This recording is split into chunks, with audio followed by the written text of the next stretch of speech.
Bonjour à tous, nous allons commencer. Je suis Virginie Robert, je suis journaliste aux Échos, où je m'occupe du supplément Innovation qui paraît tous les mercredis.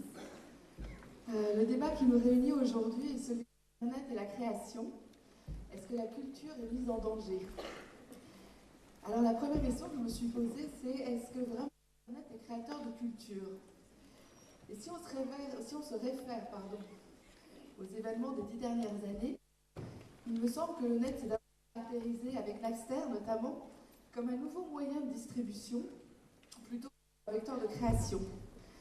L'échange de fichiers entre ordinateurs a permis de bouleverser le commerce établi. Ensuite, il me semble que Internet est devenu un moyen de diffusion de créations nouvelles. Et ça, on le voit depuis plus récemment avec l'émergence de ce qu'on appelle le Web 2.0 et des sites comme MySpace.com, que vous connaissez peut-être, où tous les gens bloguent et se communiquent leurs idées de groupe, les bonnes adresses de concert, et où des artistes ont commencé à faire leur autopromotion. Et tout d'un coup, on a eu accès à une production entièrement nouvelle qu'on n'avait vue par aucun canal de production classique. Et puis depuis moins de 20 mois, comme vous le savez sans doute aussi, YouTube a émergé. Et là, toute une nouvelle culture, une nouvelle écriture, une nouvelle culture se développe au moyen de la vidéo. Évidemment, le copyright de ces œuvres originales n'est pas défendu. Et parce que les vidéastes ont tendance à s'approprier ce qui fait leur quotidien, c'est-à-dire les chansons, les logos, les clips vidéo, se pose une nouvelle fois la question de la la défense du droit d'auteur. Une deuxième question s'est posée, me semble-t-il, c'est de quelle culture parle-t-on? Jean-Noël Jeannet, qui va nous rejoindre tout à l'heure, il était retenu par un conseil d'administration ce matin, dans son ouvrage « Quand Google à l'Europe », ou défie l'Europe plus exactement, il défend l'idée d'une pluralité à préserver à tout prix. Il faut se protéger, dit-il, d'un seul distributeur de culture, celui qui, parce qu'il aura numérisé le plus d'ouvrages, mettra en avant ceux qui correspondent à ses choix culturels. Il faut donc éviter un monopole de la distribution et échapper à une mondialisation de la culture. En même temps, et je crois qu'il faut bien s'en rendre compte, on n'a jamais eu autant accès et aussi facilement à la culture, et notamment la culture contemporaine. Alors pour nous aider à aborder ces questions, nous avons avec nous ce matin Jonathan Miller qui va me rejoindre, le président directeur général d'AOL.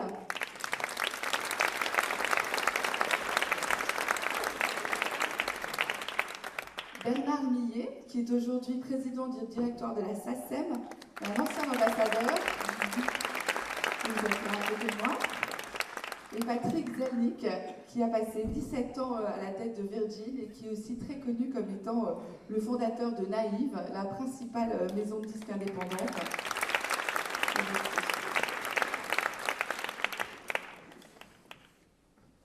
Alors nous allons commencer sans doute avec monsieur Miller. Est-ce que vous nous entendez? C'est traduit?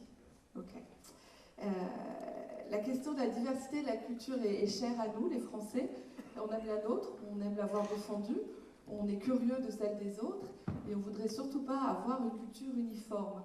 Et est-ce qu'avec des gens comme vous ou Google, est-ce qu'il n'y a pas justement un risque d'appropriation culturelle? Est-ce que vous ne menacez pas cette diversité dans la mesure où vous appartenez au groupe Time Warner, qui est évidemment un très fort distributeur de contenu, un très grand distributeur? Good morning. Oh, that was too quick, huh? First, I must apologize for my English. I just came from London this week where they said my English was not very good, but it was better than my French. So I was speaking English. I think there are three things to understand that are going on with the internet that relate to your question. There may be many more things, but three important things. One is that there are now some 750 million people who are online around the world. And this is growing very fast. Soon it will be 1 billion, maybe even next year, or certainly by the year after. And soon it will be 2 billion, maybe 5 years. And approximately 150 million of those are Americans. So Americans are less of a percentage of the people online every day less. And every day more different kinds of people are online from every part of the world. And that will continue, I think, forever. The second thing that's important is the cost of doing things, the cost of making websites, the cost of making video products and putting them online, the cost of making music and albums, all of these costs are coming down very, very fast. And other things related to that, such as the cost of storage or the cost of getting the digital bits from one place to another place. All of that's coming down very, very fast. And what that means is it doesn't take big companies to make these things. In fact, I would say big companies are becoming less good at making them, and it is the small entrepreneurial companies, that's a French word, isn't it? Entrepreneurial companies and people that are making the most interesting things now. And that will continue as well. 4 people can do what it used to take 40 or 400 people. So now people can make product and have their voice expressed in this medium from anywhere, in small groups, individually, in ways they never could before, and that will continue forever. Then there's something else interesting, and I'll talk about the United States in this regard. That if you look at the top 10 sites, websites in the United States, most of those are, as you say, from the big companies, and we are one of them. And then you say, what is the share of the market that these top 10 sites represent in the United States? And the answer is, it's a big share, but it's coming down. It came down by 10 points this year alone, in the last 12 months. So the share that these top 10 sites that come from the big companies is going down, even in the United States, because there are now many more diverse voices, many more places to go on the internet, and this will continue for all time. Alors, est-ce que ça vous rend pas un peu schizophrénique quand même, ou schizophrène plutôt pour parler en français, dans le sens où vous devez quand même mettre vos contenus sur le net, les faire vendre, et en même temps, vous savez qu'il y a tous ces nouveaux contenus qui arrivent, qui peuvent ramener du trafic et qu'il n'est pas mauvais de s'approprier également. Alors, comment vous menez cette stratégie? Est-ce que vous sentez cette complexité pour vous? Yes, there is a complexity in the strategy because yes, we make many things ourselves. We will make more things. We will make more things in France. But when people come to companies like my company for AOL, is they come to see as much as they can see and then make choices. And then have choices that are easily made, well presented, well organized for them. And we want them to have as many choices as possible. Choice wins in the end. Anytime you try to constrain or hold back consumer choice, I think you lose in the end. C'est vrai, mais de la même façon, c'est vous qui organisez le choix. Finalement, aujourd'hui, vous présentez comme une plateforme d'agrégation. La façon dont vous proposez les choix n'est pas sans influence. Donc même si on dit que c'est le consommateur qui gagne à la fin parce que c'est lui qui choisit, vous avez quand même un pouvoir d'influence qui reste énorme, ne serait-ce que dans l'organisation des contenus que vous proposez, et de leur mise en avant et de leur mise en scène. Yes, that is also true. But the thing that we say, that I believe that what will win and what will make good businesses is because this is what consumers want, and that is they want things that are comprehensive. And what I mean by that is they have the most choice, the most comprehensive choices, and that are relevant, so that they relate to that which someone is either searching for or looking for or discovering. And so companies like us have to make sure that what they do is as broad as possible, as inclusive as possible, and as relevant, meaning as important to what the person wants as possible. And if we don't do that well and don't offer those choices well, then they will go somewhere else. Very quickly, they will take their mouse and they will move one little finger and they will go away. Patrick Zernick, est-ce que pour vous, vous sentez aujourd'hui vraiment une atmosphère de créativité nouvelle, justement, à cause des technologies Internet?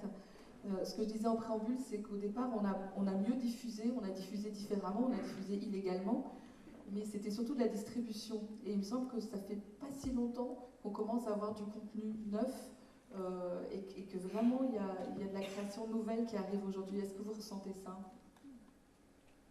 Je le ressentais jusqu'à une période récente. Je pense qu'au début, pour un producteur indépendant, pour une maison de disques indépendante, Internet c'était vraiment une espèce de bouffée d'oxygène dans un monde assez fermé au niveau dans le monde réel, disons. C'est en train de changer et on va probablement en parler beaucoup dans les jours qui viennent. Il y a beaucoup de dérives. Alors, le rêve Internet, je crois, est un peu battu en brèche par des phénomènes auxquels on a assisté dans le monde dit réel. Et Internet fait partie maintenant de la réalité, c'est pas virtuel, vers une concentration importante des acteurs, avec des acteurs dominants, qui font que la diversité, je ne crois pas que ce soit vraiment l'objectif de ces opérateurs. C'est vrai, mais en même temps, il y a des groupes comme Arctic Monkeys, par exemple, qui sont nés sur MySpace, qui se sont fait connaître comme ça. Ils n'auraient jamais pu le faire autrement.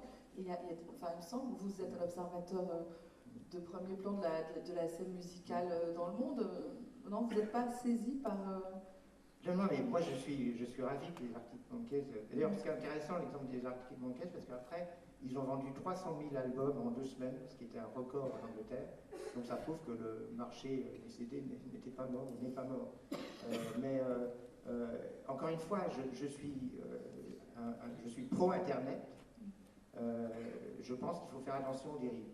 L'une des dérives, si vous regardez par exemple les charts, les hit parades, ce qu'on appelle les tops en France, c'est-à-dire les 50 meilleures ventes sur Internet en téléchargement légal, vous allez retrouver à peu près les mêmes disques qui sont dans le hit parade traditionnel.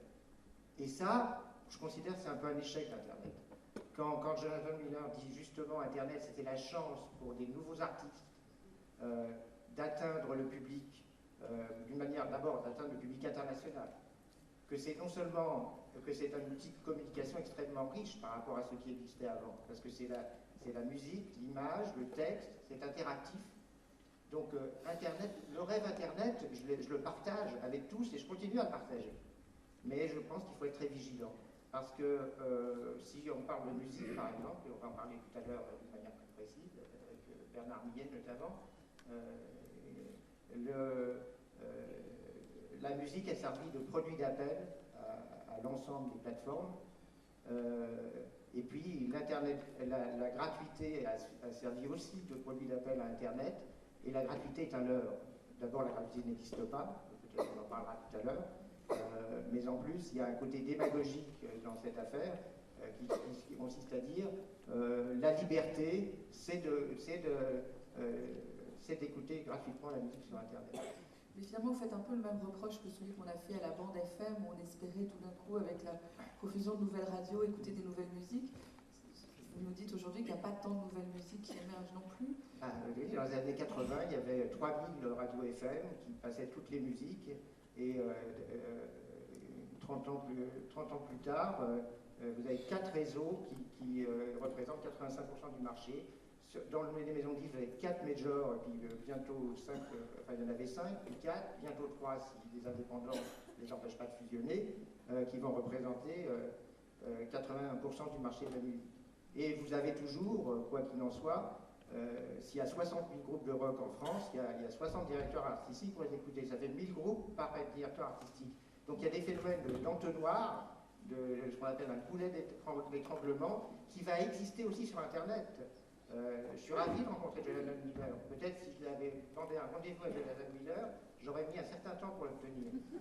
Là, donc c'est formidable la liberté. Mais si la liberté, c'est rester tout seul dans sa cave à faire des disques que personne n'écoute, j'appelle pas ça la liberté. Ni pour les artistes, ni pour les producteurs. Donc voilà, vive Internet, vive le rêve Internet. Attention que ça ne devienne pas un cauchemar. Alors les cauchemars, c'est un peu votre affaire, Bernard Millet, puisque vous êtes président de la SACEM, donc vous pensez que la musique, c'est quelque chose qui doit être payé, ce qui n'est pas illogique. Mais il y a aussi peut-être des choses nouvelles à inventer. Alors, ça fait longtemps qu'on parle du débat des droits d'auteur, peut-être que vous pouvez un peu nous le résumer brièvement pour dire où on en est, mais surtout, moi, ce qui m'intéresse d'explorer, c'est de voir comment est-ce qu'on va pouvoir rémunérer les uns et les autres, les œuvres originales qui sont en train de se créer, contemporaines, celles des artistes qui sont publiées par des majors. Voilà, est-ce qu'il y a des nouvelles voies à explorer? Oui, sans doute, mais simplement, parce que souvent il faut éclairer le public qui mélange un petit peu qu'est-ce qu'est droit d'auteur, on confond, est-ce que c'est la major du disque, on tente à présenter comme le loup vorace qui prend tout, est-ce que c'est quelques grandes stars, est-ce que c'est une institution solution qui paraît puissante, trop efficace au gré de certains. La SACEM, c'est 110 000 auteurs, compositeurs, éditeurs. Je veux dire qui n'ont rien d'autre pour vivre que la rémunération qu'ils perçoivent comme droit d'auteur. Lorsque leurs chansons sont exploitées en salle, par des radios, aujourd'hui par certains sites internet, puisqu'il y a beaucoup de pertinence. Un auteur n'a que ça. Il n'est pas intermittent du spectacle, il n'a aucun droit à une assurance chômage, il peut travailler jour et nuit. Si son œuvre n'est pas jouée, n'est pas exploitée, il ne touche rien et n'a aucune protection. Donc il faut d'ores et déjà voir comment fonctionne le système. Et comme nous représentons des millions d'œuvres, il est évident que chaque auteur ou compositeur, puisque la même œuvre peut avoir plusieurs ayants droit, chacun d'entre eux ne peut pas aller négocier ses droits avec tous les utilisateurs. Les utilisateurs ne demandent qu'une chose, c'est d'avoir qu'un point d'entrée pour pouvoir obtenir le répertoire mondial en toute sécurité juridique et avec une efficacité économique dans le coût d'accès au répertoire qui est important. Alors après, il y a un problème de négociation. Naturellement, tout le monde trouve toujours que c'est trop cher, mais c'est le cas. Si vous voulez, sans la rémunération que nous percevons, un auteur est dans la situation de précarité la plus absolue.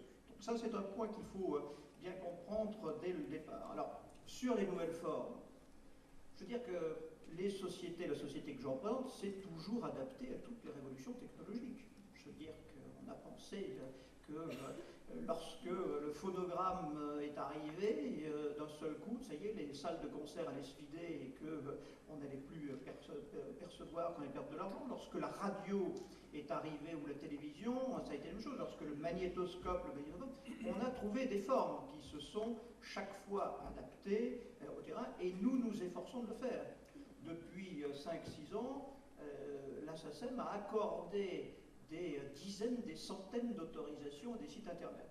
Hélas, le problème du peer-to-peer et de la piraterie a fait que tous les modèles économiques, les uns après les autres, se sont effondrés. Donc on négociait des contrats, puisque nous n'avons jamais interdit la moindre autorisation. Au contraire, notre logique, c'est de faciliter l'accès à la musique et de faire en sorte qu'elle soit jouée le plus possible dans le plus de lieux pour assurer une rémunération de nos auteurs. Donc nous nous sommes efforcés de développer, et aujourd'hui encore, on voit bien que certaines formes, certains business models fonctionnent, puis s'effondrent très rapidement, on arrive à d'autres. C'est la même chose pour les fournisseurs d'accès ou les sites de musique en ligne qui sont constamment obligés de s'adapter à la réalité. Donc nous nous efforçons de le faire. Alors, c'est une situation qui est délicate, dans une période où économiquement c'est très sensible, puisque je dirais que les producteurs de disques, qui eux fonctionnent essentiellement sur ce secteur, parce que nous on a une rémunération qui touche l'ensemble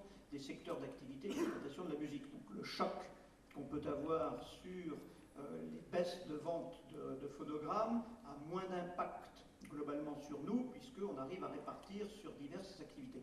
Mais c'est relativement fort, ça s'est traduit par 50% de chute des droits d'auteur en 5 ans sur les droits phonogrammes, ce qui est important, sans que, à ce stade, Internet ait permis de compenser bien loin de là, puisqu'on est à 10% à peu près des ressources, en y incluant la téléphonie mobile.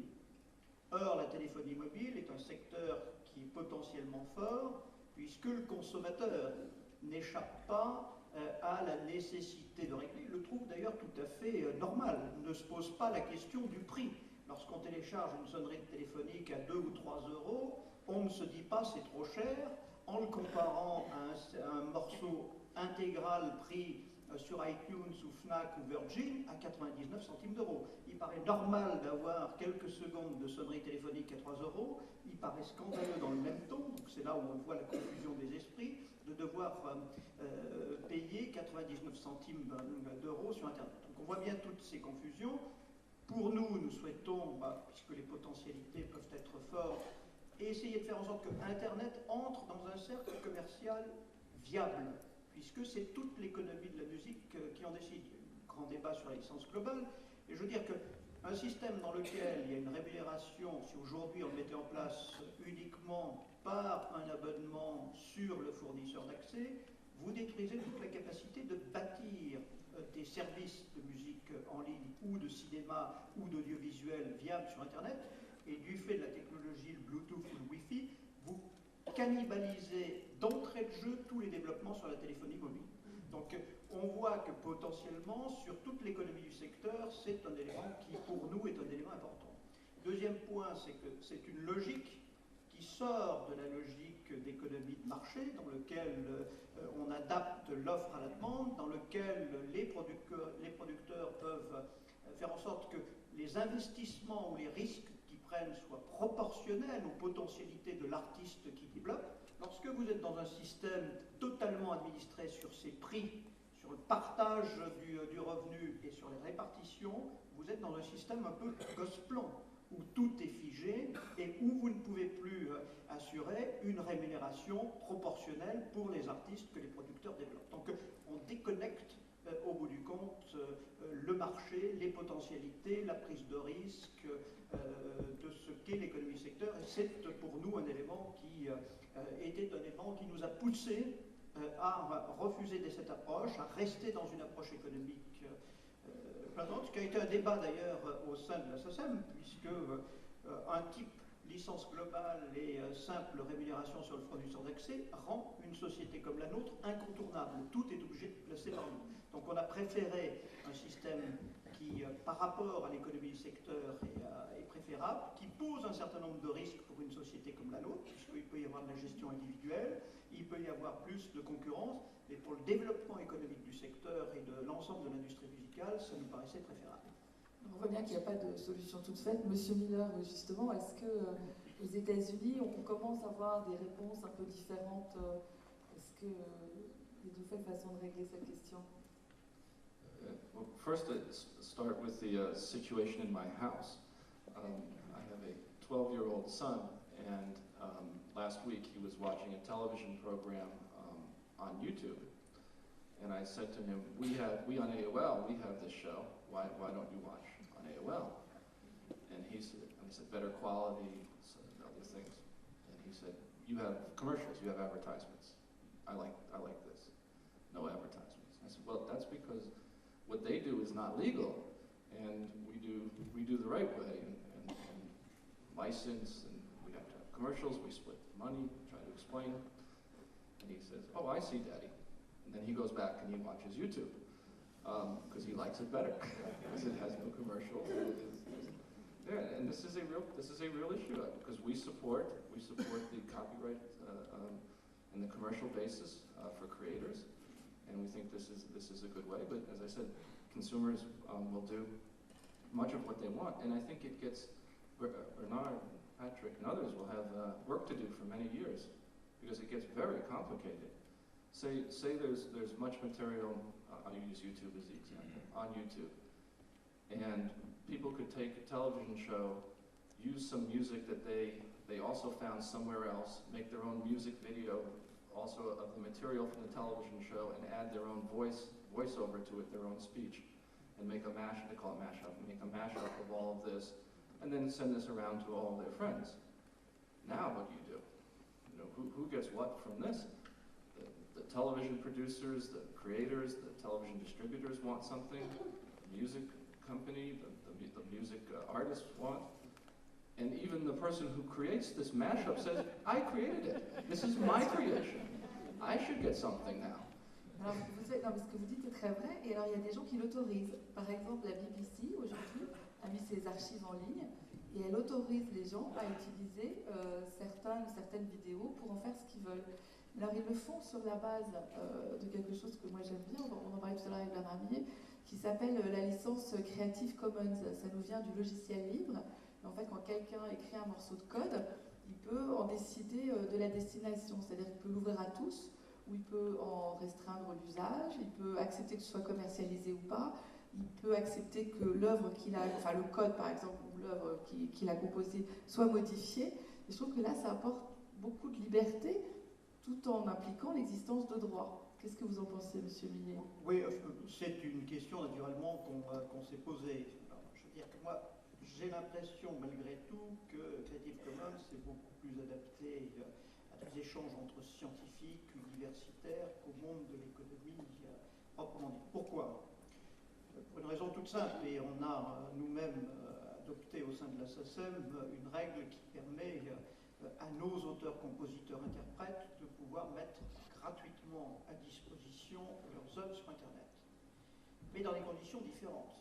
Lorsque vous êtes sur Creative Commons, c'est un contrat que vous passez avec qui est contrôlé par qui est défendu par qui. Et la deuxième chose, c'est que lorsque vous avez mis votre œuvre à disposition sur Internet, vous en perdez à tout jamais le contrôle.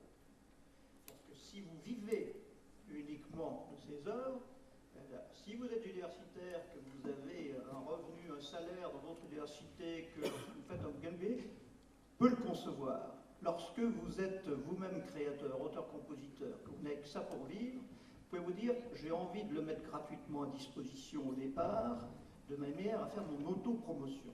Donc ce que nous permettons. Mais si cette œuvre commence à générer un profit, qui a une notoriété qui se crée, on le voit bien avec Arctic Monkey. Le problème, ils sont tout de suite allés sur le marché du disque, ont trouvé un producteur pour la permettre.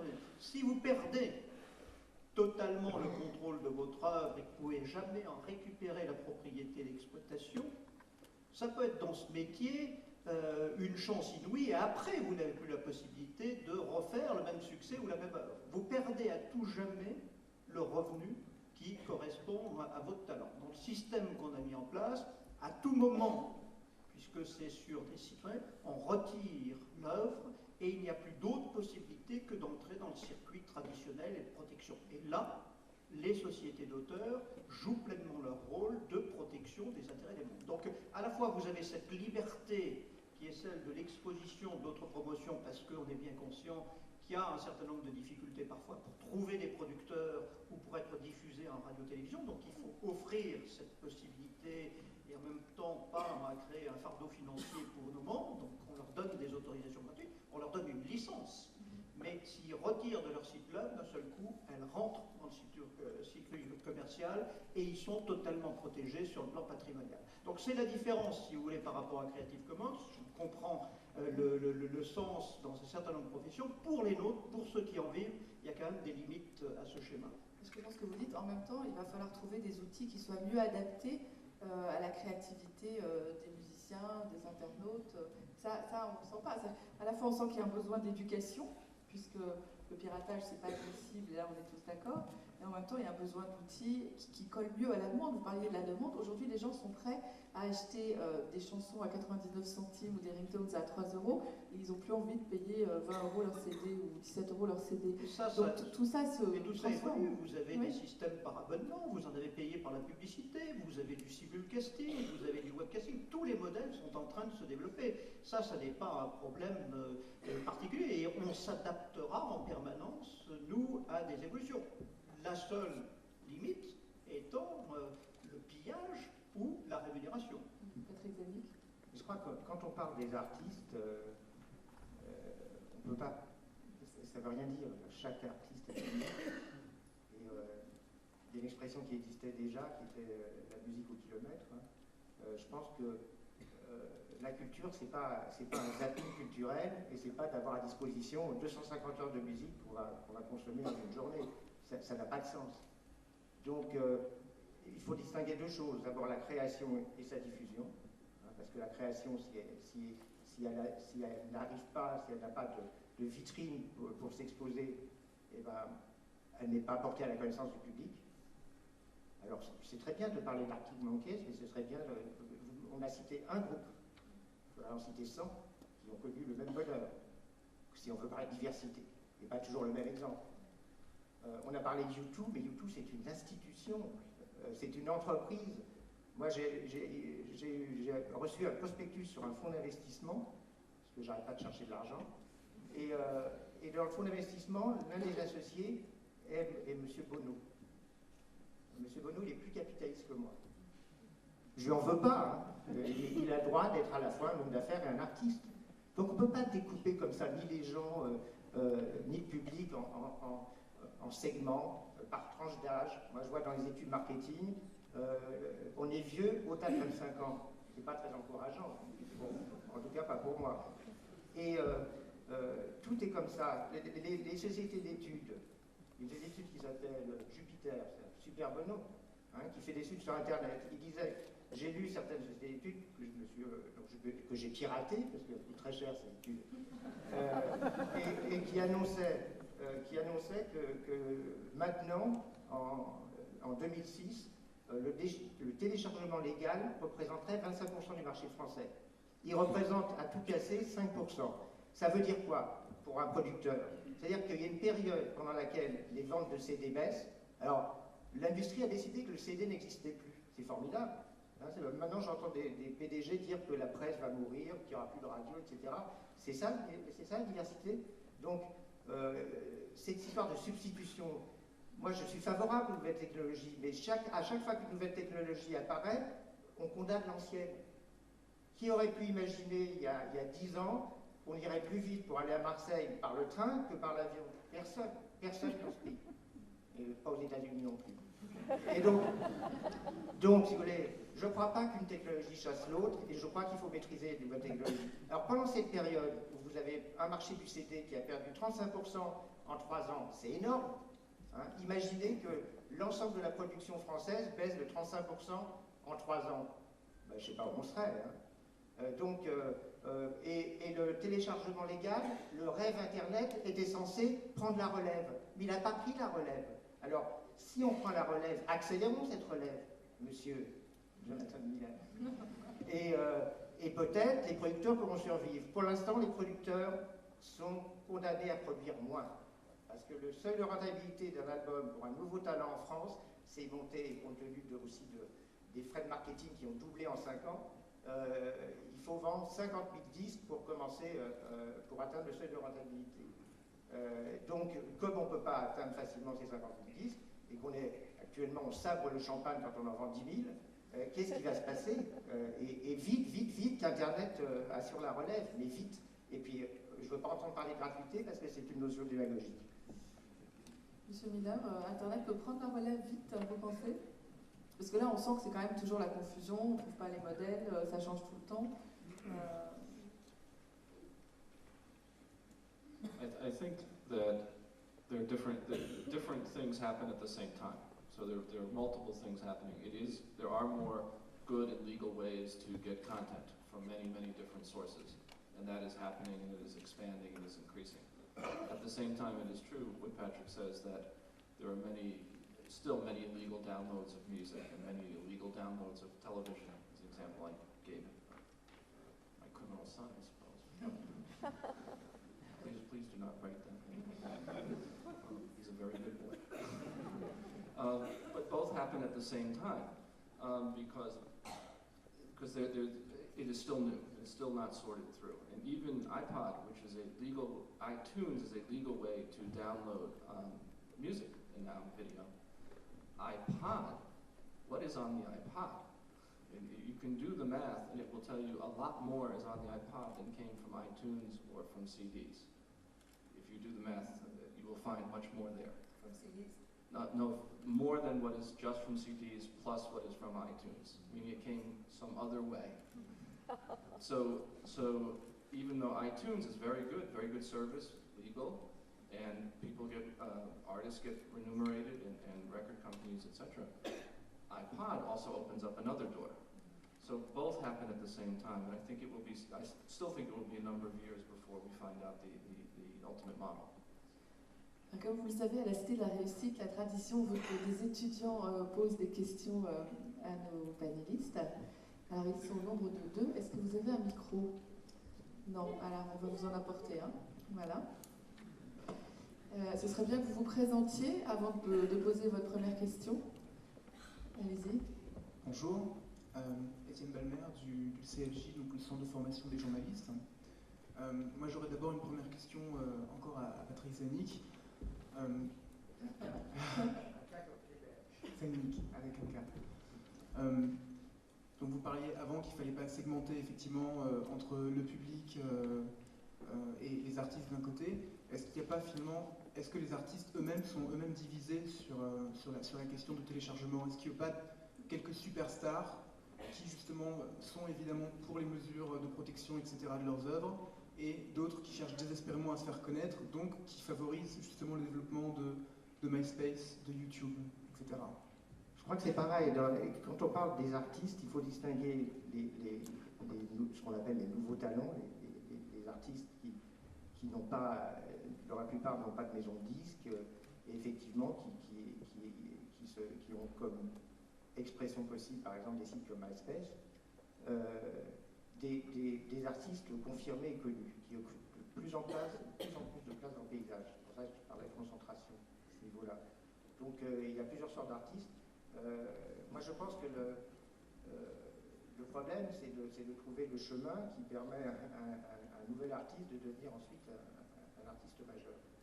Vous pouvez me répéter votre question C'est s'il y avait du débat en fait dans la communauté, c'est ça? C'était Oui, quoi? c'est ça. Est-ce qu'il y avait une opposition entre artistes sur la question? Mais non, sur la question, c'est les artistes. Alors le deuxième aspect, c'est la manière dont l'industrie s'est comportée face à Internet. Et là, je pense qu'effectivement, notamment les major companies, elles ont refusé de travailler. Vous savez, quand quelqu'un, Sean Fanning qui a inventé cette chose géniale qui s'appelle Napster, cette invention qui s'appelle Napster, qui était l'un des premiers sites d'échange de fichiers sur Internet, a été considéré comme un bandit par l'industrie. Ça, c'était une erreur. D'ailleurs, le syndicat que je représente, Impala, qui regroupe les indépendants européens, avait passé un accord avec Sean Fanning qui ne demandait pas mieux que de passer un accord avec l'industrie. Ce qu'ont cherché à faire les majors, quand est apparu Internet, ils ont cherché à en contrôler la distribution, notamment en mettant en place ce qu'on appelle le DRM, qui est le Digital Rights Management, qui consiste, c'est une bonne idée, ça permet de tracer les œuvres et de rémunérer les artistes et les producteurs. Mais tout souvent, les bonnes idées sont perverties, comme je l'expliquais tout à l'heure, et le fameux DRM est devenu un moyen de contrôle de la distribution sur Internet. Donc, ce qui s'est passé entre le moment où Internet, c'était la liberté pour le créateur de trouver un public international, c'est que petit à petit, il y a une espèce d'étau qui s'est resserré et qui enferme et limite la liberté des artistes. Mais bien sûr, je suis d'accord. Bien sûr, les artistes ne comprennent pas pourquoi l'industrie a muselé certains sites. Les artistes ne comprennent pas que le public n'ait pas accès à leur musique. Et ils sont effectivement. Mais il y a de plus en plus d'artistes qui soutiennent Bernard Millet, si je puis dire, et qui comprennent que ce soit les artistes, que ce soit les producteurs comme moi, on investit, on prend des risques. La justification morale du profit, on l'apprend en classe de philosophie, c'est le risque. Il faut que de temps en temps, je puisse récupérer mon investissement, de grâce. Et pour le récupérer, il faut qu'il y ait une cohérence dans les coûts d'accès à la musique. Alors, ce qu'on dénonce, quand je dis que la musique ne doit pas servir de produit d'appel à des plateformes Internet, c'est que de toute façon, la gratuité n'existe pas. Il faut s'acheter un ordinateur, etc., payer les communications, donc il n'y a pas de gratuité.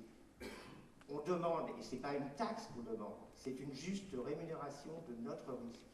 Nous sommes des entrepreneurs, des gens qui ne savons pas si ça va marcher ou si ça ne va pas marcher. Donc s'il n'y a pas une harmonisation, une cohérence plutôt qu'une harmonisation, une cohérence des coûts d'accès à la musique, quel que soit le canal de distribution. Et moi, je suis favorable à ce qu'il y en ait le plus possible. Ce serait absurde de ma part d'être malthusien et d'être anti-Internet. Ça ne veut rien dire d'être anti-Internet, ça veut dire je ne souhaite pas atteindre un public plus large. Donc je ne suis pas une espèce de ringard conservateur. Simplement, je dis, il faut absolument, comme l'a dit Bernard Millet, l'a expliqué, et je pense que d'ailleurs Jonathan est d'accord là-dessus, il faut trouver un modèle économique qui soit viable à la fois pour les auteurs et les producteurs. Faute de quoi, il y aura moins d'artistes, moins de producteurs et moins de diversité. C'est très clair, c'est facile à démontrer, c'est du bon sens, c'est pas la peine d'avoir fait une école de commerce pour le comprendre, et c'est le sens de mon message. Et c'est dit avec beaucoup de conviction. Bernard Millet, vous vouliez rebondir. Juste un point, parce que vous faites sans doute la relation avec le débat sur les licences globales et qui a pris position pour ou contre. Et nous avons pris une position qui, c'est vrai, est du côté des producteurs, alors que ce ne sont pas habituellement nos alliés naturels. On est plutôt du côté des artistes en tant que représentants des auteurs-compositeurs que des... Mais très clairement, c'est toute la donne économique, le financement de ce secteur. Alors, quel était le fond du débat? c'est clair.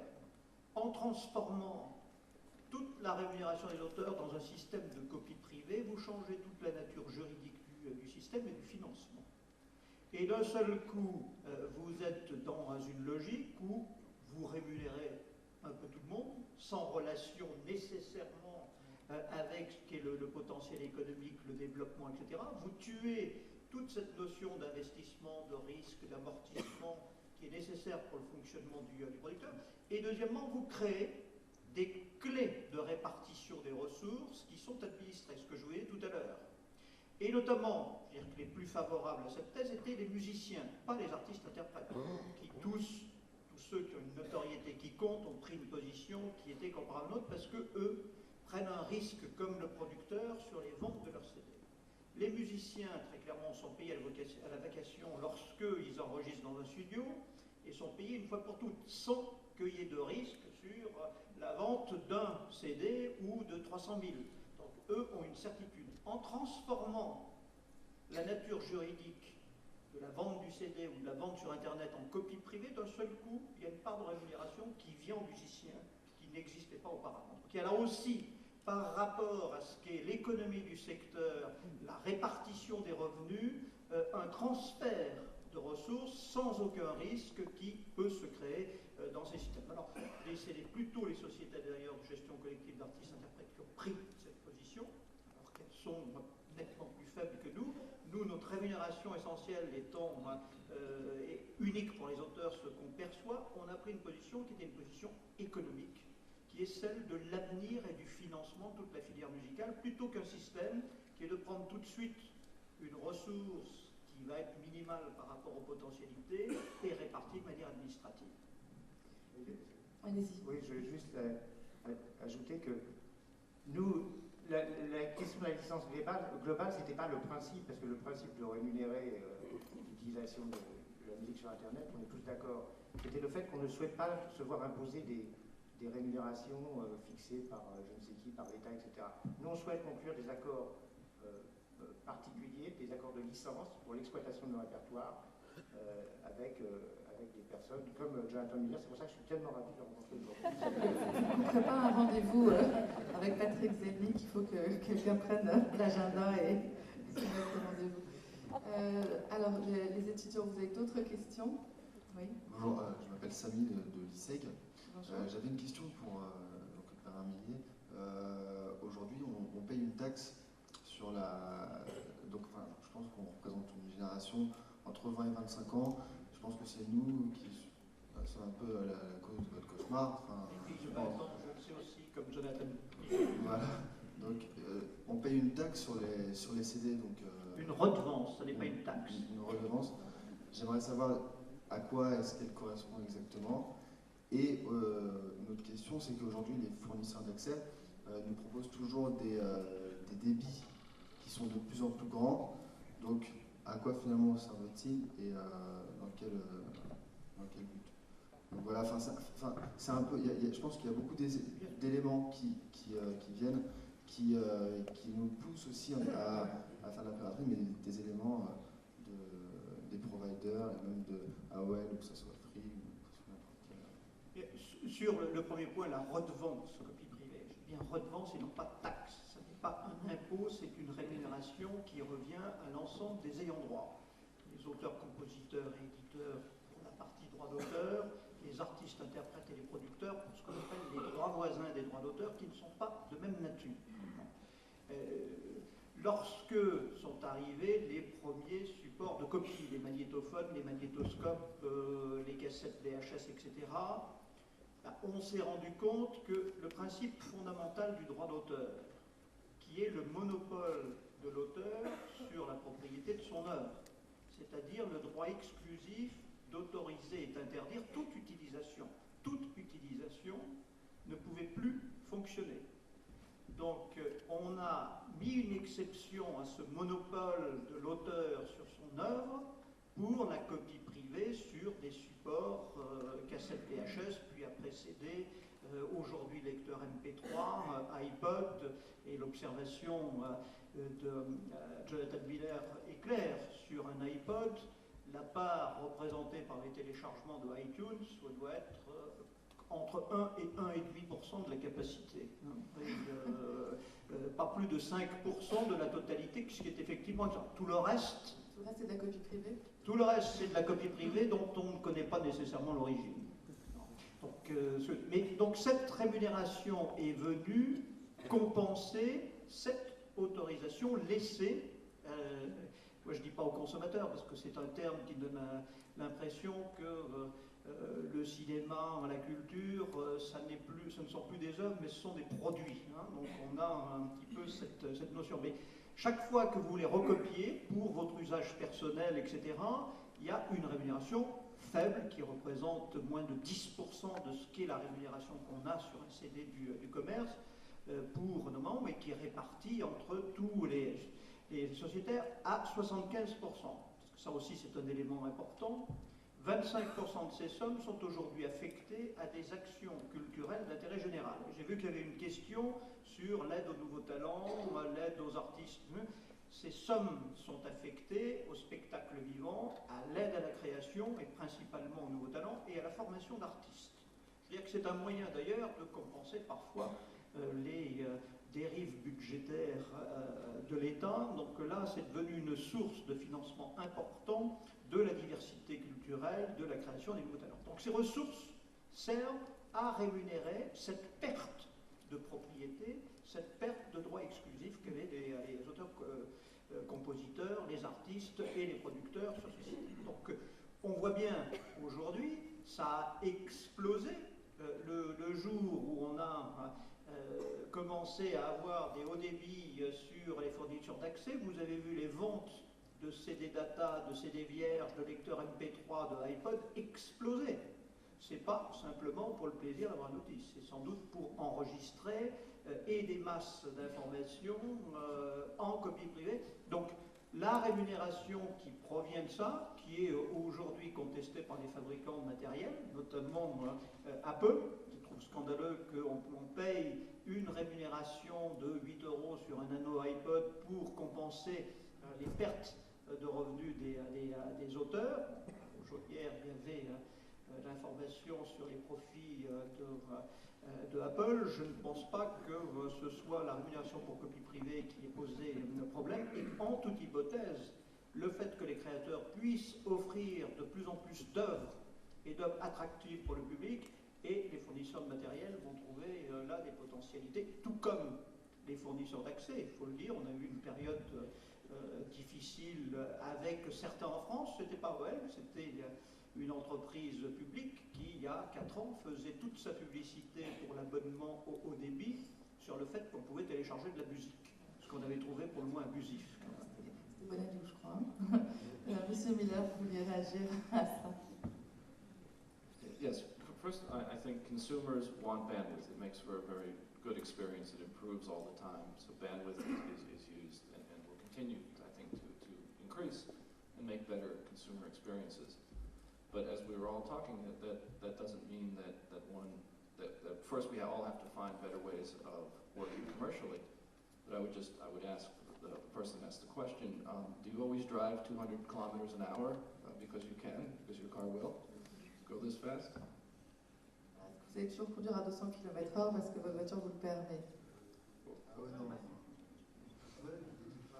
Oui, non, il faut penser pas parce qu'il y a du très très haut débit que vous êtes nécessairement obligé de pirater tout ce qui passe par vous parce que c'est facile à faire.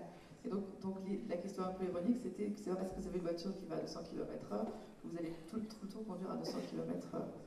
Donc il appelle à votre modération en fait, c'est ça? Au self-restraint, that's what you're calling for. Moderation, but also everyone must make a great consumer experience. If you don't make great experiences, people will do whatever they feel they can do, unless you give them a very good alternative. Je crois que vous avez une question. Oui, juste pour Présentez-vous parce qu'on peut Gaëtan Roncelin, École normale supérieure. Je me permets de revenir sur deux points qui ont été développés à la fois par Bernard Millet et par Patrick Zelnick. Donc Bernard Millet a parlé de la redevance pour le droit à la copie privée. Patrick Zelnick, tout à l'heure, avait parlé des DRM. J'aimerais savoir s'il n'y a pas un petit problème de logique entre, d'un côté, empêcher une personne de faire plus d'un certain nombre de copies privées, et de l'autre côté, faire payer une certaine redevance les supports pour enregistrer. Et la deuxième question, c'est est-ce que d'après vous, les DRM vont tenir plus de quelques jours? Très bien, nous étions avant-hier ensemble à Bruxelles avec Patrick Zenlik pour traiter de ce problème, puisque la logique des DRM est aujourd'hui l'un des éléments, mais c'est en train d'être fragilisé, de la campagne des fabricants de matériel de reproduction pour dire il y a des DRM, il ne peut plus y avoir de copie privée. C'est un raccourci pour le moins hâtif. D'abord, puisque vous avez en fin de parcours répondu en disant mais ça ne fonctionne pas. Donc, si ça ne fonctionne pas, je ne vois pas pourquoi il y aurait donc plus de copie privée. Donc ça c'est le premier point. Deuxièmement, les DRM ont deux vocations. La première vocation, c'est de permettre de reconnaître une œuvre et les ayants droit d'une œuvre. Donc lorsque ça circule, c'est un moyen pour nous très clairement de savoir qui est l'auteur, qui est le compositeur, etc. et de pouvoir assurer derrière une rémunération équitable. Deuxième point, c'est de permettre de reconnaître les éléments de l'autorisation, de la licence qu'il va y avoir entre un client et un site de musique en ligne sur ce qu'il achète. Et lorsque vous achetez une musique sur iTunes, vous savez ce que sont les conditions dans lesquelles vous achetez. Donc le DRM permet simplement le respect de cette disposition. Alors, dans le cas d'iTunes en particulier, vous avez possibilité derrière le téléchargement, qui fait l'objet de la licence que nous donnons nous, avec une rémunération fixée sur le seul téléchargement, vous avez la possibilité d'avoir cette copie derrière. Et cette copie, nous ne donnons pas l'autorisation pour cette copie, nous laissons totalement libre de faire toutes les copies. S'il y en a 7, ça entre dans la logique de la copie privée, puisque nous le faisons sur un téléchargement.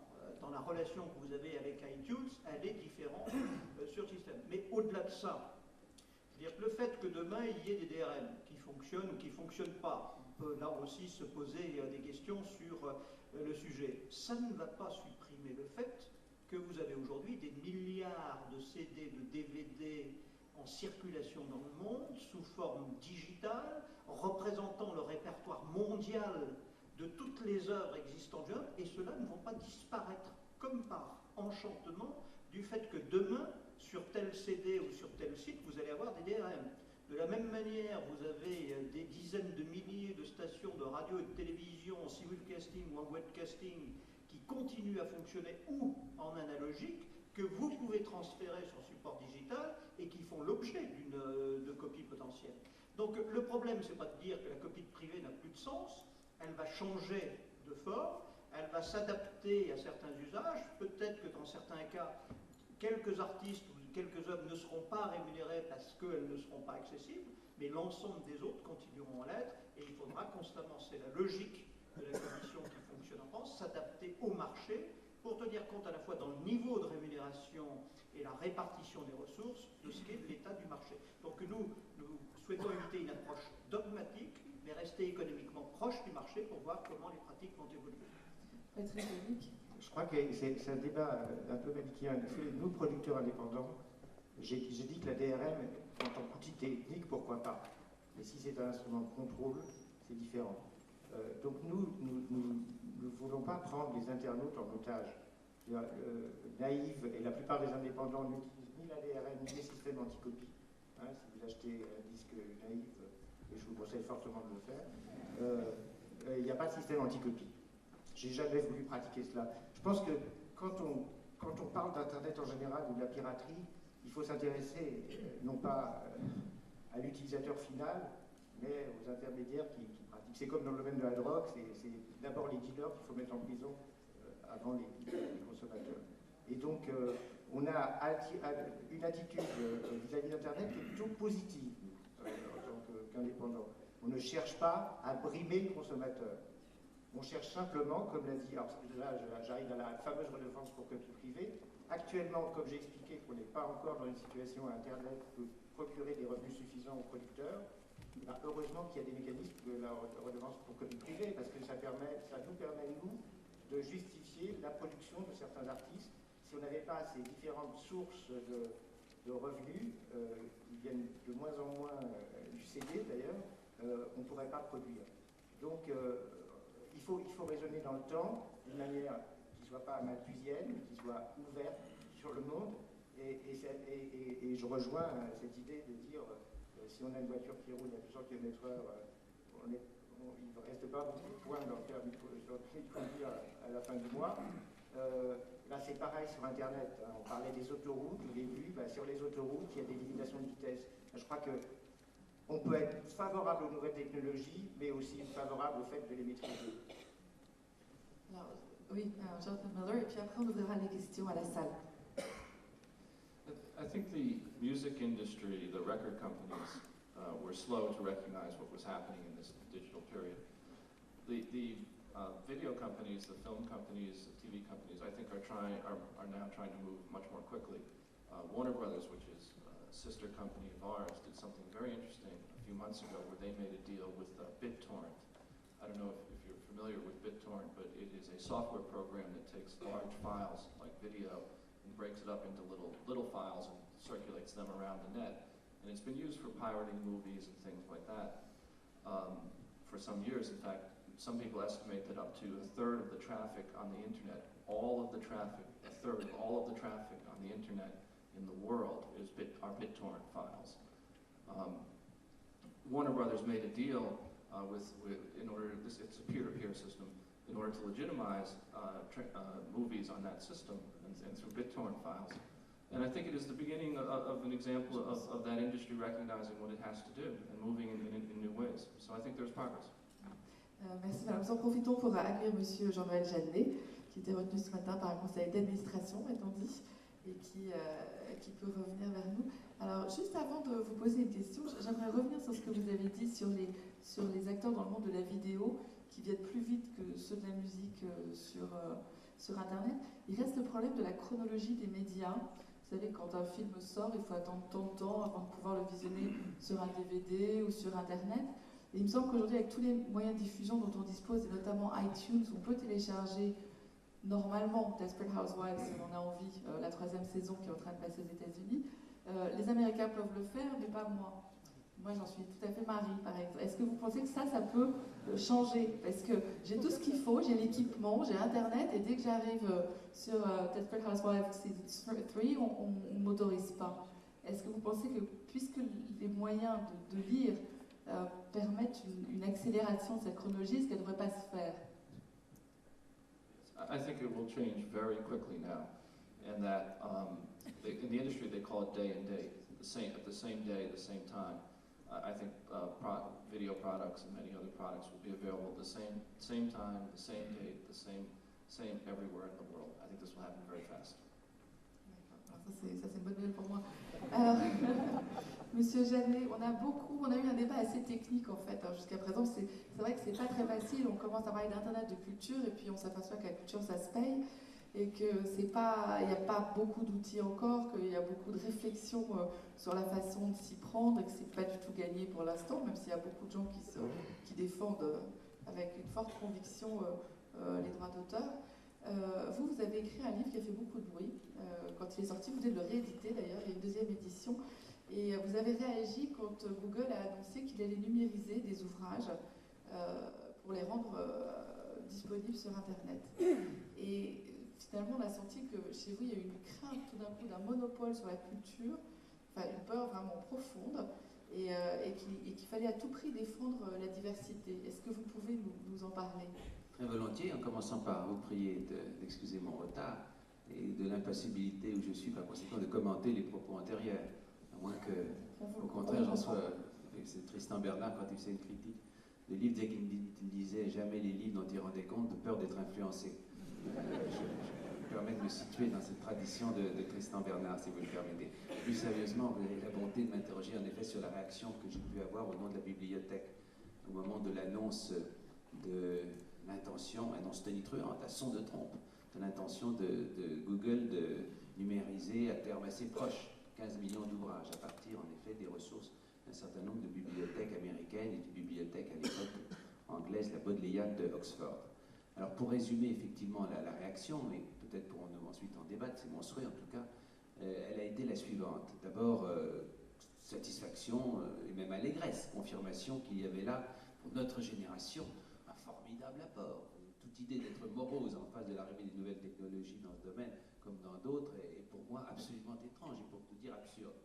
Bien sûr, c'est magnifique, il y avait là la possibilité tout à fait neuve de diminuer, pour prendre un mot à la mode, la fracture géographique et psychologique et financière entre ceux qui, comme la plupart d'entre vous, j'imagine, et nous, certainement, avons l'immense privilège de pouvoir accéder facilement aux livres, à l'héritage, sous la forme du vecteur. Et puis tous ceux qui, pour ces mêmes raisons, ne le peuvent pas, au centre peut-être la timidité psychologique. Bien, à partir de là, Gutenberg d'abord, et maintenant les nouvelles technologies. Assurément une révolution de même importance. Et en même temps, comme je reste, on va dire c'est ma seule fonction durable, historien, j'ai le goût de comparer avec ce qui s'est passé du temps de Gutenberg et de dire que du temps de Gutenberg, ça a été un formidable avantage que l'imprimerie pour diffuser la culture qui était pour l'heure localisée pour l'essentiel dans les monastères et dans les universités, et d'en faire profiter beaucoup de gens qui n'avaient pas les moyens d'y accéder. Vous voyez la Bible de Luther, l'œuvre de Luther, etc.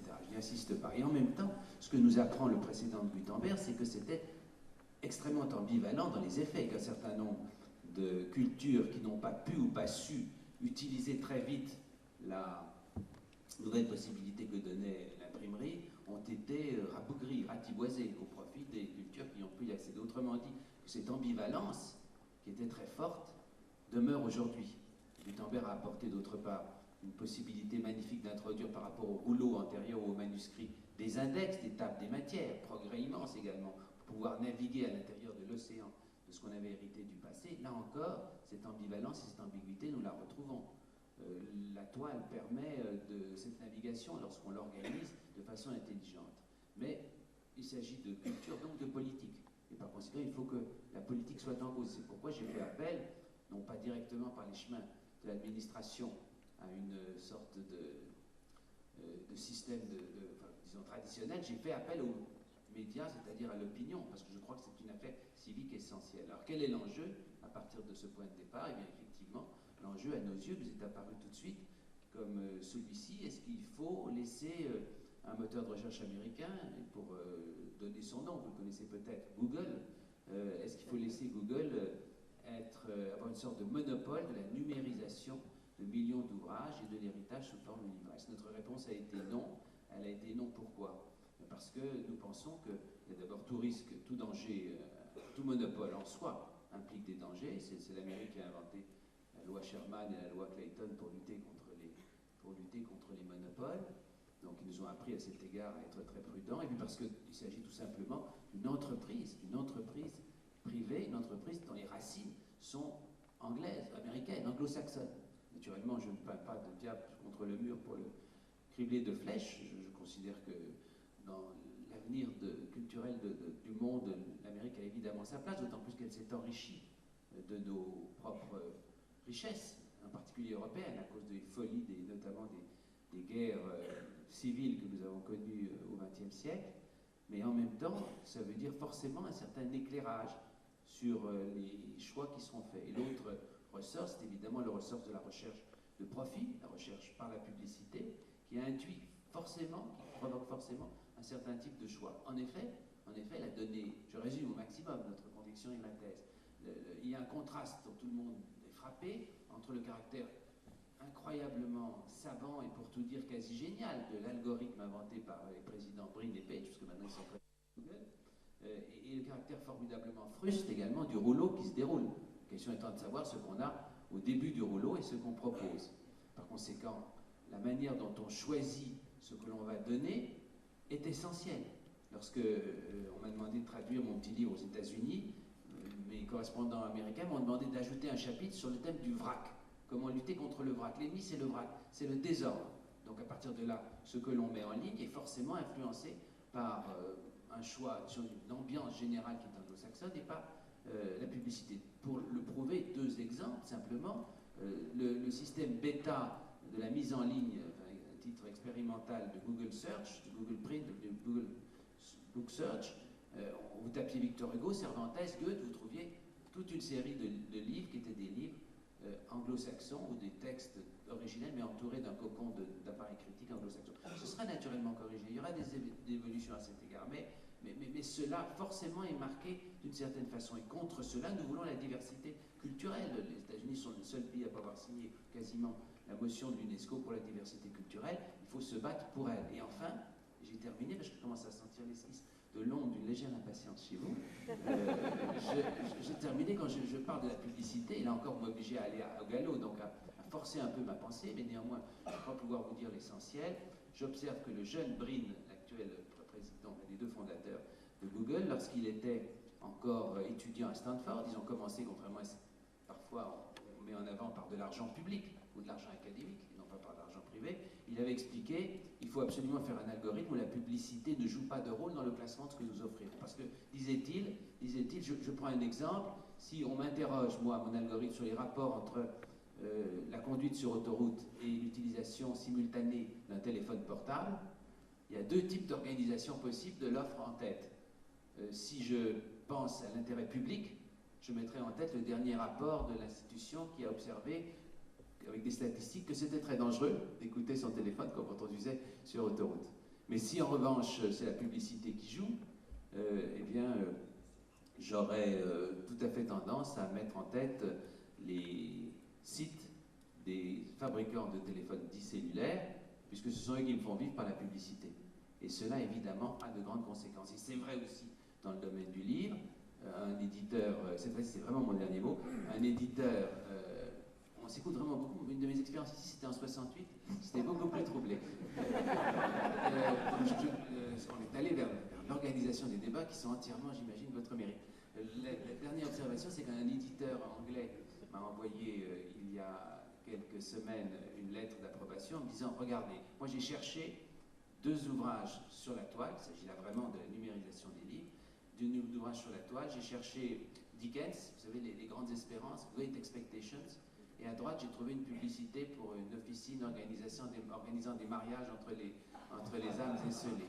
Et puis après j'ai tapé, pour avoir le grand poème de T.S. Eliot, Wasteland, perdu, etc. Et à droite il y avait une publicité pour les boîtes à ordures et les corbeilles à papier. Je crois que c'est vrai, je n'ai pas vérifié moi-même, mais disons que symboliquement c'est important. C'est contre ça que nous avons lancé le projet d'une bibliothèque numérique européenne, que nous appelons maintenant Europeana, avec d'autres pays d'Europe, et que nous allons le faire, et que nous allons le faire avec un mélange d'argent public et d'argent privé, en respectant la diversité de la toile, et avec une détermination qui ne peut appartenir qu'au pouvoir public surplombant le marché, dont la simple alchimie ne donne pas forcément le meilleur des mondes possible. L'éloquence à la française, vous voyez, c'est un long flot. Alors moi, ça m'aurait intéressé d'avoir l'avis d'un Américain. Monsieur Miller a lu votre livre. Monsieur Miller est le patron d'AOL. Google a 5% d'AOL, je vous le dis au passage, comme ça la conversation n'est pas biaisée. Et je me demande si pour vous, est-ce que c'est pas un peu caricatural, je ne dis pas du tout ça pour vous vexer, hein, mais est-ce que c'est pas un peu caricatural de dire tiens, le méchant américain va nous numériser tous nos bouquins et on pourra plus choisir ce qu'on veut, et en plus on va recourir à la force publique, à l'État pour nous protéger. Vu d'Amérique, quel effet ça vous fait ?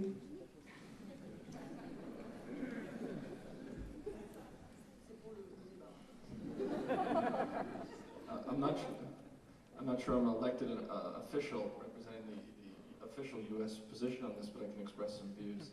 First of all, I did read your book, and I thought it was very well done. Actually, I thought it very well reasoned, and important issues. So first, I don't like monopolies of any kind. I think monopolies are inherently dangerous, and so they do need to be guarded against. And they're not good for innovation. They're not good for diversity, for all the reasons. I also think that constraining, we talked about this a little earlier, constraining consumer choice is also not good, because consumers will always want greater choice. And they will always want greater choice and greater diversity. And if you can offer that to them because you bring them what they want most, which is their own cultural heritage, in this case, the French cultural heritage, and bring that to them in a way that is really alive and vibrant and well done, and maybe doesn't have advertisements for waste products, that can be very good, and consumers will use that then. They will be very happy to use that. The issue I see is the economic base on which you can do it. That's the question. I mean, first I would say do it, and do it as fast as you can, as much as you can. I don't even know why you're here talking instead of digitizing books right now. Soyez en train de numériser les livres, là. au lieu de nous parler. Il faut Vous m'avez invité, mais je courrais après, j'assure, un bride abattu. But I do think you should do as much as you can. But I think it's also important to understand, to have an economic base.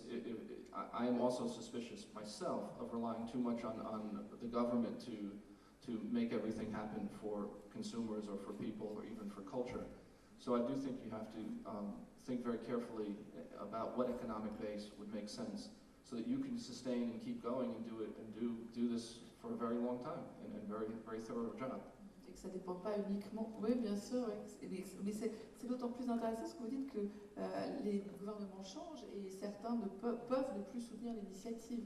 Donc il y a ce danger-là où il faut arriver à avoir une opération qui soit suffisamment forte économiquement pour qu'elle perdure. Enfin, il me semble que c'est le sens de ce que vous venez de dire, Monsieur Géry. Vous avez raison, les gouvernements changent, mais les entreprises parfois font faillite. Donc tout est effectivement incertain sur le moyen terme.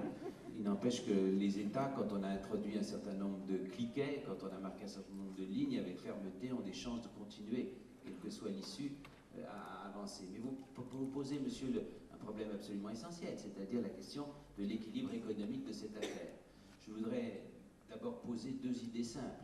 Premièrement, qu'il y a une vraie opposition de caractère quasiment philosophique sur ce qui donne, dans ce domaine comme dans d'autres, en particulier dans le domaine de la culture, le meilleur des mondes possibles. Alors il y a une philosophie qui consiste à dire, effectivement, que toutes les initiatives prospèrent, recherche du profit, un profit qui parfois se mêle avec du souci du service public, bien sûr, c'est ça qui fait le charme de Google. Nous allons organiser l'information du monde, et puis, de surcroît, nous gagnerons beaucoup d'argent. Très bien, parfait. Parfait, c'est une idée possible, c'est un peu l'idée qu'on caricature au nom de la main invisible d'Adam Smith. Hein, l'ensemble étrange alchimie des curiosités, des appétits des individus et des firmes donnera le meilleur des mondes possibles. Par parenthèse, Google ne nous a pas dissimulé ses intentions puisqu'il a choisi de nommer comme responsable de Google Print pour l'Europe précisément un monsieur qui s'appelle Adam Smith. Alors j'ai trouvé ça extrêmement flatteur. Nous avons interviewé dans les Échos très récemment. Vous l'avez interviewé, donc ça prouve que vous êtes allé à l'essentiel. Voilà, c'est évidemment une conviction. Deuxième conviction, que je tiens à poser très fort, ne soyons pas naïfs, ne disons pas que d'un côté c'est gratuit et de l'autre que si on vit sur l'impôt c'est payant. C'est toujours nous qui payons. Nous payons comme consommateurs ou nous payons comme contribuables. C'est un peu la même chose en ce qui concerne la télévision ou la radio de service public. Pourquoi un certain nombre d'entre nous se battent pour la télévision et la radio de service public en pensant que si nous payons comme contribuables et pas uniquement comme consommateurs, on aura plus d'offres. Ben, c'est la même chose, exactement de la même façon. Alors, ça ne prouve pas qu'il faut être tout à coup indifférent aux choses de cette terre et pas essayer de mettre sur pied un plan de financement. Peut-être va pas dire ça, un business plan en anglais. C'est-à-dire réfléchir à la façon dont ça va s'organiser financièrement. Or, parce qu'on entendait lancer énormément de chiffres dans le débat par beaucoup de gens sur le coût de tout ça, nous avons décidé, avec le soutien d'IBM, vous voyez que nous ne sommes pas hostiles à la collaboration avec le privé, nous avons lancé un test de numérisation pour savoir combien ça coûterait, en mettant en concurrence plusieurs entreprises. C'est un test que nous avons, dont les résultats sont publics et qui ont été distribués à nos autres amis de l'Europe, puisque c'est une affaire européenne qui est en cause, et qui arrive à ce que ça coûte en moyenne à peu près 9 centimes d'euros la page. J'ajoute que les techniques évoluent vite et qu'on a le sentiment que les choses coûteront de moins en moins cher. Par conséquent, on arrive à des chiffres qui sont vraiment extraordinairement raisonnables, compte tenu de l'enjeu formidable que ça représente pour la présence de la France et de l'Europe dans le monde, à terme de 5 ans, de 10 ans. Nous pensons, nous, que si nous avons nos 10 millions d'euros que nous avons demandés, et on va nous les donner d'une façon ou d'une autre, 10 millions d'euros. Devant tant d'insistance. 10 millions d'euros, eh bien nous pourrons offrir un changement de rythme qui sera de quoi ? Qui sera de 100 000, au lieu d'avoir simplement la belle bibliothèque que certains d'entre vous connaissent, Gallica, qui en 10 ou 12 ans a proposé 80 000 ouvrages, proposés en mode image, sans entrer dans les détails techniques, c'est-à-dire pas très confortable. Nous allons eusériser, comme on dit, Gallica, c'est-à-dire que nous allons le rendre en mode texte qui permettra de s'y promener confortablement et le faire très très vite. Nous allons, d'ici la fin de 2008, nous aurons offert 130 000 ouvrages de plus. Et si d'autres pays qui sont également en pleine énergie, en plein élan dans le même sens, en Europe, à l'intérieur de l'Union européenne, vont également vers là, nous arriverons, pensons-nous, en peu de temps à 2 ou 3 millions d'ouvrages. Ce ne sera pas forcément 15 millions d'ouvrages, mais comme ils seront choisis, organisés, comme ils ne seront pas en touffe, comme disait Cyrano, mais en bouquet, eh bien ce sera vraiment utile, ce sera organisé. Et nous n'aurons pas manqué le cap. Pour répondre directement à votre question, nous pensons, oui, qu'il faut qu'il y ait collaboration entre les pouvoirs publics et les initiatives privées. Parce que, bien sûr, nous respecterons la diversité des initiatives, nous n'arrivons pas sur une table rase. Le génie de la toile, c'est la diversité. Il ne s'agit pas d'avoir une centralisation jacobine. J'aime beaucoup Clémenceau, mais pas quand même jusqu'à ce point. Hein, pas quelque chose de centralisation jacobine. Mais quand même que l'État surplombe, que l'État soit au-dessus et qu'il organise en assurant la longue durée du dessin, en assurant la pérennité des données que nous allons fabriquer, parce que ça c'est absolument essentiel. Il faut que nous assurions la migration de technologie en technologie, de ce que nous aurons numérisé. C'est notre responsabilité. Nous travaillons depuis François Ier à ça. Personnellement, je suis arrivé un tout petit peu plus tard, mais les choix restent compliqués. Mais c'est bien l'idée, et à partir de là, eh bien, nous organiserons, suivant des corpus réfléchis, l'offre de ce qui sera donné. Pour nous, c'est absolument essentiel. Et de même que j'ai utilisé, je peux vous en faire la confidence, l'annonce de Google pour changer de rythme et en persuader les pouvoirs publics de notre côté, je pense que de même, nous aurons une influence heureuse par osmose sur Google, et que Google, là où il sera, et d'autres moteurs de numérisation veilleront davantage à ne pas tout donner en désordre et à faire que les choses aillent de bonne façon. J'ajoute un dernier point tout de même, parce que comme j'ai la parole, je la garde.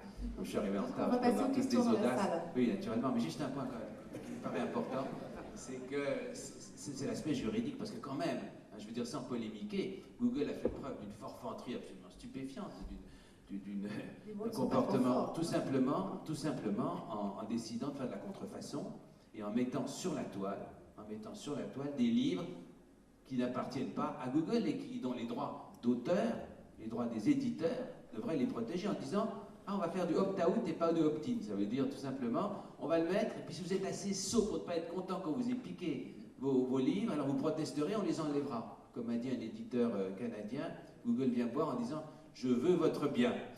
Alors il répond « Excusez-moi, je préfère le garder pour moi ». Donc cela est absolument essentiel, il faut avoir un accord avec les éditeurs, il ne faut pas... Je suis sûr de ne pas être démenti par Madame Miel, c'est presque un peu démagogique à l'égard de mon voisin de gauche. Non, mais c'est tellement important. Il s'agit à la fois de préserver l'héritage, évidemment que la bibliothèque concerne le XXe siècle, évidemment, mais non seulement préserver l'héritage, mais préserver le milieu culturel qui permettra que la culture continue de s'enrichir.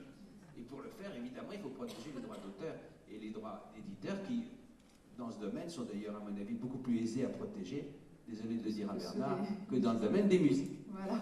Alors madame, vous aviez une question et vous avez un micro. Oui, alors en fait, c'est pour poser plusieurs questions.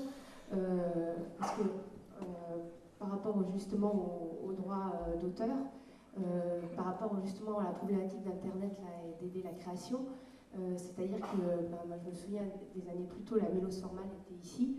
Il avait expliqué que par rapport aux droits d'auteur, les lois étant différentes aux États-Unis qu'en France, il y a un droit moral qui existe en France, par exemple le vacher le prisonnier sur la télé, les ayants droit refusent de coloriser le film passe pas. Aux États-Unis, Milos Forman a eu l'étonnement de voir Amadeus complètement transformé de ce qu'il avait fait au départ. On lui a dit vous ne pouvez plus rien faire, c'est pas vous le monsieur ayant droit. Et donc je voulais savoir si sur Internet il y a une problématique des lois qui sont différentes aux États-Unis et même au niveau des pays européens qui n'est pas forcément uniformisée. Pour cette problématique-là, et par rapport à ce que Madame Robert disait tout à l'heure sur les fenêtres d'exploitation, c'est-à-dire la date entre la sortie cinéma et la sortie DVD, qui est apparemment de plus en plus réduite, et qu'apparemment il y a un projet qui va sortir, qu'ils vont même mettre déjà sur Internet le film au moment où il sort en film, mais qui s'en sera payant. Apparemment il y a un projet motion picture par Jacques Valenti, je ne sais plus Jacques Valenti qui dirige ça, et également... je voulais vous demander une troisième question, et je fais très vite. Par exemple, quand vous parliez des artistes, là, je parlais à M. Zelnick, par exemple, Lily Allen, la Smile, qui apparemment, elle a fait un blog, enfin un site internet, il y a eu tellement de gens qui sont allés sur son site qu'ils ont décidé de produire cet artiste. Et bon, Laurie, je crois qu'elle a commencé comme ça. Et justement, est-ce que c'est aussi pas une forme aussi de permettre une création de certains artistes qui ne trouvent pas d'éditeurs au départ. Donc, alors, il y a 3 questions. La première, c'est sur les différentes législations nationales, comment est-ce qu'elles s'appliquent sur Internet. La deuxième, c'est sur la chronologie des médias. Et la troisième, ce qu'on a un petit peu vu quand même au début, c'est sur la créativité sur Internet. Alors, Monsieur Millet, vous voulez peut-être prendre celle sur les législations nationales? Sur le premier point, il est exact qu'il y a une différence réelle entre ce qu'on appelle le droit d'auteur à la continentale, à l'Europe continentale, et le copyright américain. Essentiellement, quelle est la différence? C'est que dans nos pays, c'est-à-dire que la France en est à l'origine, c'est le créateur qui est au centre de tout. C'est-à-dire qu'il a son droit patrimonial, mais il a également un droit moral qui est incessible. Donc, même si dans un contrat il le cédé à son producteur, c'est nul et non avenu au regard du droit. Aux États-Unis, en fait, c'est l'investisseur qui est au centre de la problématique et non pas l'auteur. Donc, les droits sont cédés au producteur qui a la capacité sur plein de choses, pas simplement le droit moral, mais le final cut dans le cinéma, la possibilité de changer de scénariste, de changer de réalisateur en cours de tournage, tout ceci est possible, alors que chez nous, c'est totalement impossible. Alors, il peut y avoir, naturellement, dans un certain nombre de cas, des difficultés ou des problèmes qui peuvent se poser. Alors, le problème va être étendu maintenant, on le disait tout à l'heure, sur les phénomènes YouTube ou MySpace, qui est l'appropriation et la modification d'œuvres préexistantes. Puisque l'auteur peut avoir le droit de décider ou non, ça va être difficile si son œuvre a été totalement détournée de son sens.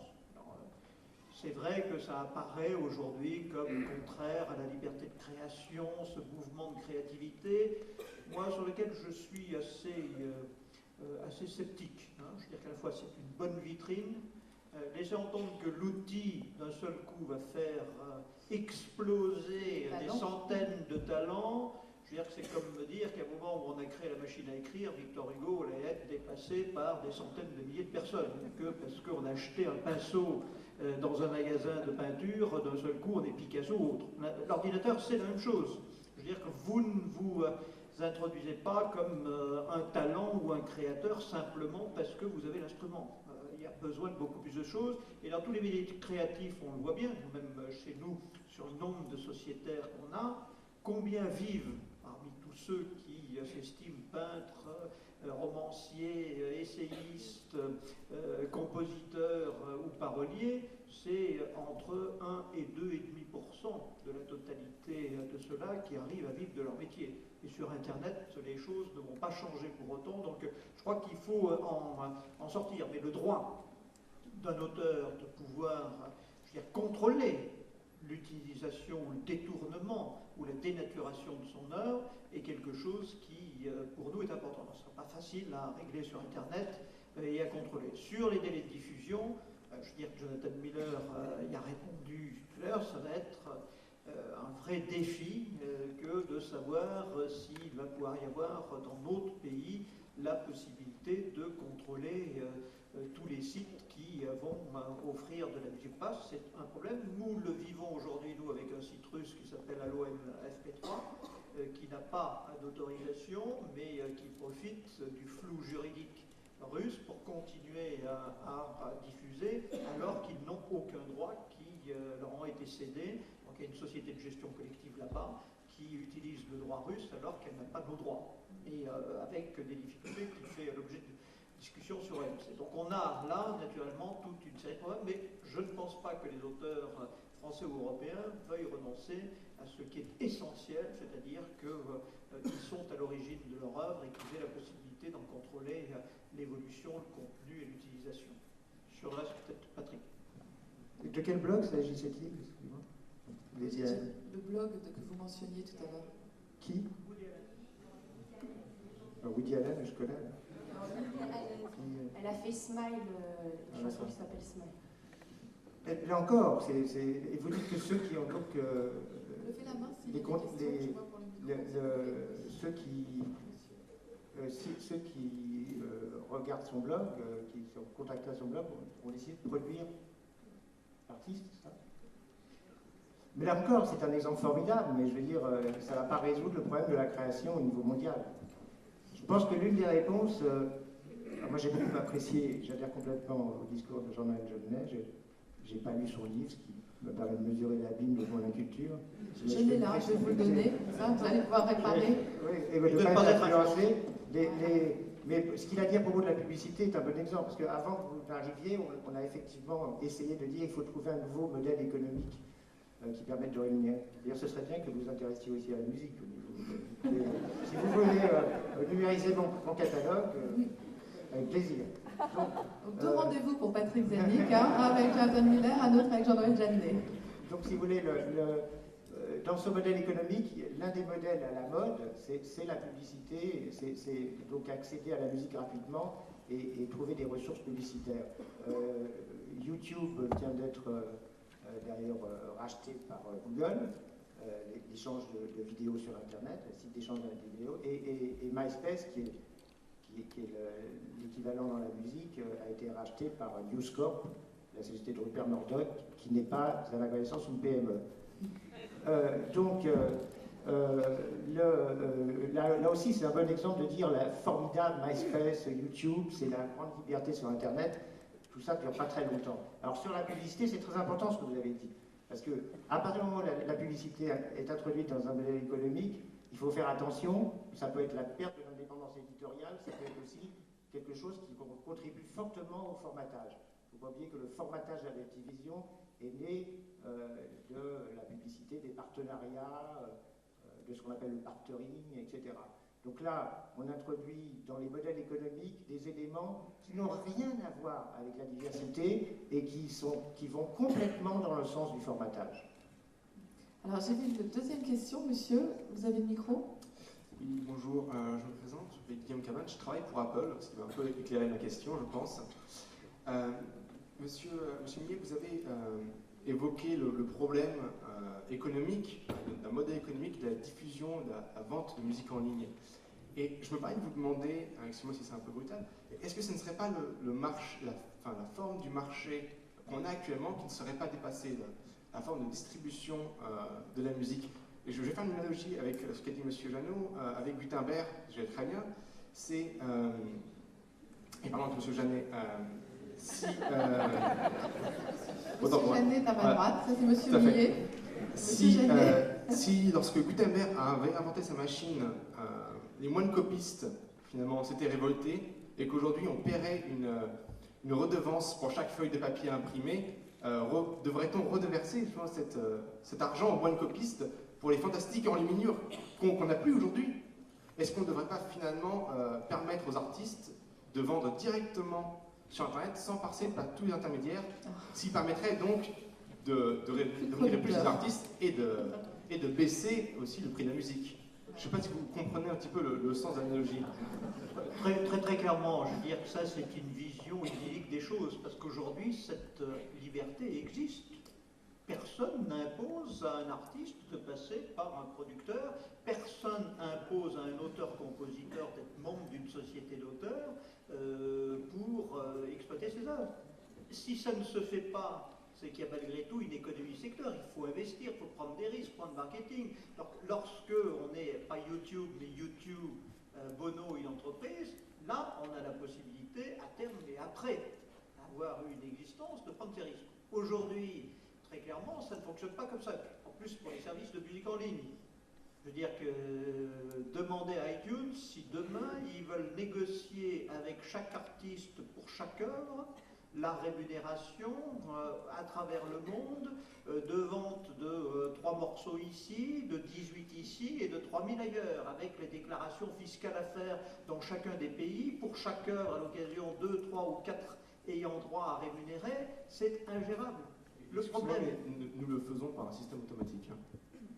Aujourd'hui, sur iTunes, ils ont un accord avec nous et ils sont ravis d'avoir le répertoire mondial en un seul coup, plutôt que etc. Mais il y a la possibilité pour iTunes, tout comme pour n'importe quel artiste, aujourd'hui, s'il a les droits, naturellement, mais il les a au moins sur l'œuvre du fait de l'accord avec la SACEM, de pouvoir passer un accord directement avec iTunes.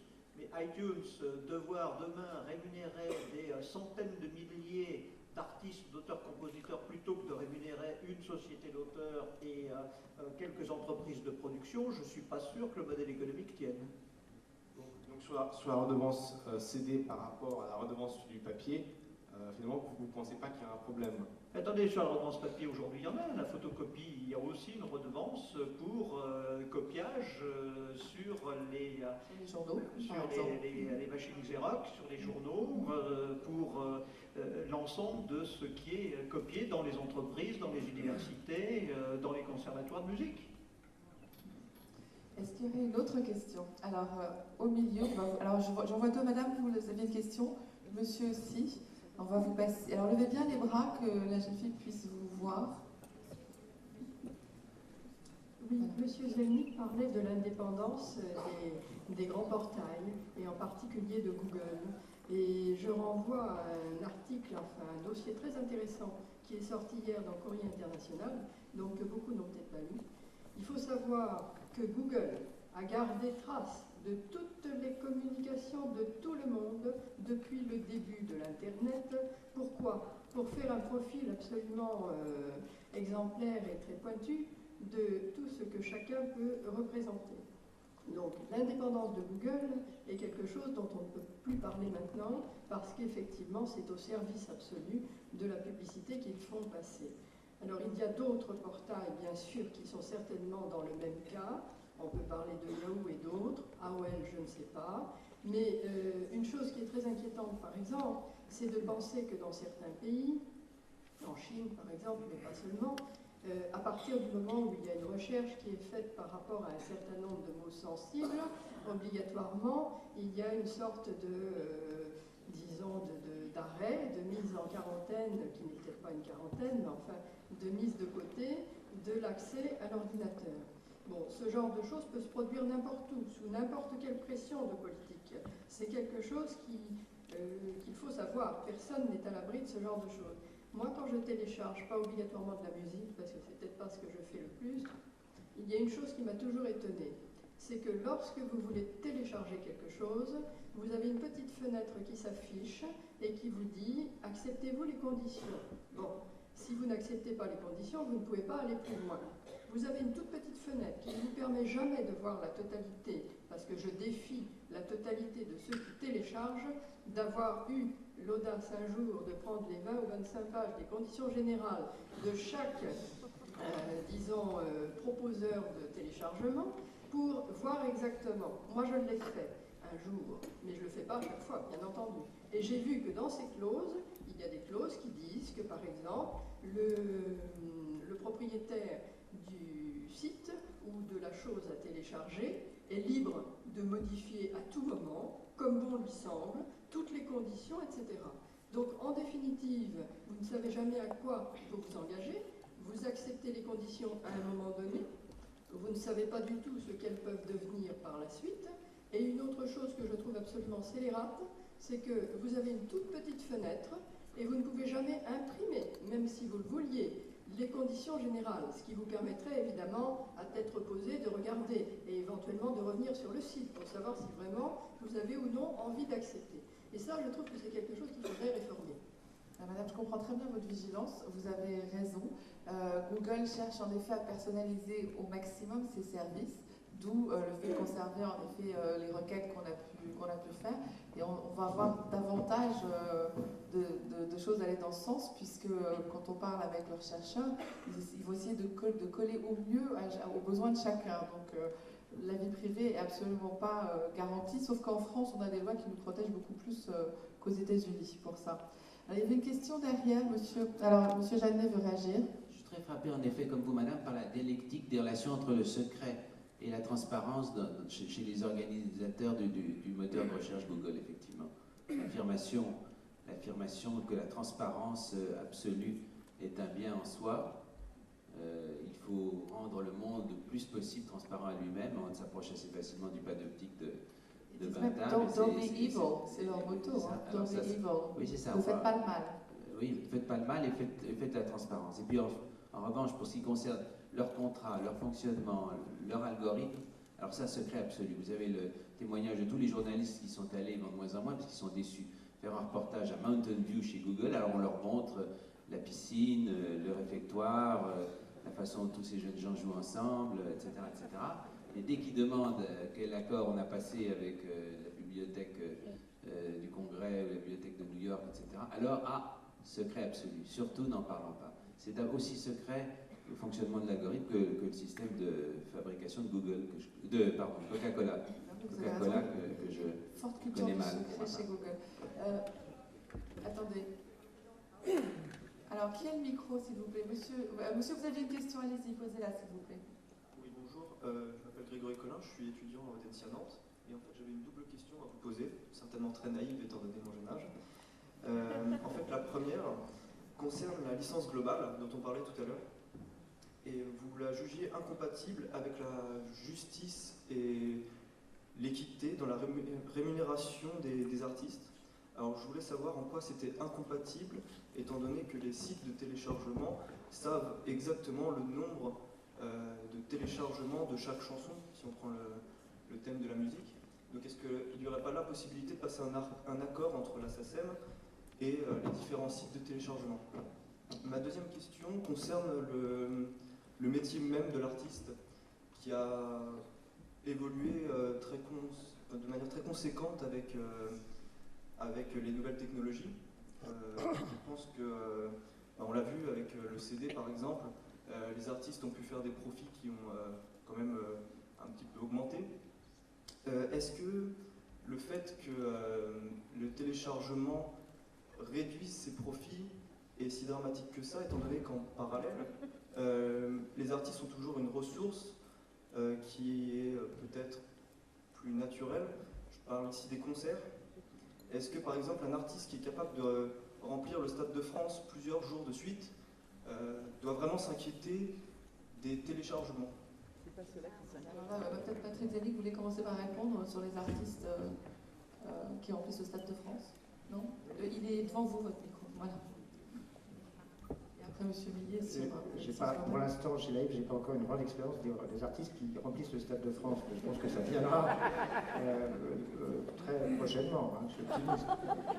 Donc, si vous voulez, encore une fois, je pense que quand on parle des artistes, on ne peut pas parler des artistes comme une population homogène. Et les nouvelles technologies, dans certains cas, ça peut constituer un challenge pour les artistes, ça peut leur permettre de s'exprimer de meilleure manière, avec moins d'intermédiaires, comme on disait tout à l'heure. Mais très vite, ils s'aperçoivent qu'ils ont quand même besoin de producteurs, de maisons de disques et de gens qui peuvent accompagner leur création.